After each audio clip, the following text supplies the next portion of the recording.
Hola estudiantes, hoy vamos a tener un repaso breve para Major Exam 1 mañana. So there is a review sheet posted in Blackboard in Module 7, which is where you are. It's where we are this week. And that it's not a comprehensive review. It just has some grammar points outlined that will be on the test. Pretty much everything we've learned up to this point, all the vocabulary, all the grammar points is fair game.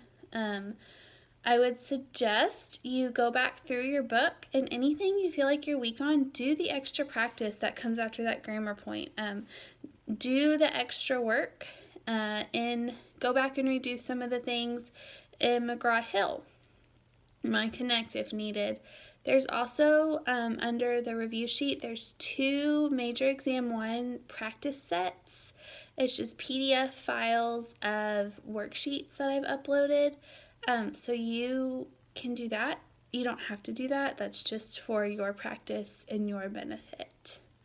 So yeah, everything we've learned, all the verbs, all the adjectives agreeing in gender and in number with the noun they modify, how to express our likes and dislikes, how to tell what time it is, definite and indefinite articles, all of that and more is going to be on the test.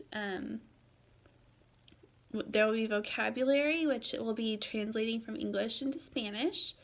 There's going to be verb choice between ser and tener, so you'll have a short paragraph and you'll have to decide which verb it is based on the context and also conjugate the verb correctly. There will be 2 paragraphs where you'll choose, where you'll conjugate the verb that follows it. So the verb will be, there'll be a space and then the verb will be in parentheses, and you'll have to decide based on the context of the sentence if the verb needs to be conjugated or if it stays in the infinitive. And then if it needs to be conjugated, you'll need to conjugate it correctly based on the subject of the verb. There will be adjectives where you'll have to make sure that your adjective translated from English into Spanish agrees in gender and in number with the nouns that they modify. There is a part about accentuation. We learned about accents and stressed syllables in words. So if a word ends in a vowel, an N, or an S, the stress falls in one syllable. If the vowel ends in a consonant other than an N or an S, it's another syllable. If it has a written accent, the accent goes where the stress goes where the accent is. So you'll have to find,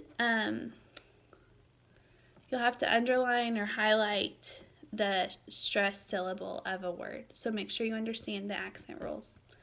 There will be matching for culture, and then that's from chapters 1 to 5.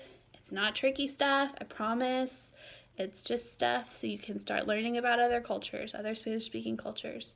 And then finally, there is going to be a short essay. It's going to be about 100 words, and you'll find out the prompt as you do during the test. So you'll have an hour to take the test. You have to do it in one sitting, and as you're studying tonight, or today, as you're studying today or tomorrow before the test, if you need extra clarification or help on something, please call me or text me or email me. Because I do this from home and I have 2 little kids, a 1-year-old and a 3-year-old, I don't check my email that often. I try to check it a couple of times a day. But if you really need something, you can text me. Just make sure you include your name so that way I know who you are. Or you can call me. I'm usually pretty available by phone unless, something drastic is going on or somebody's having a meltdown.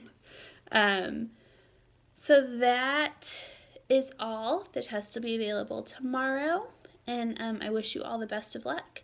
Please call or text or email me if there's any clarification needed or if there are any problems while you're taking the test tomorrow.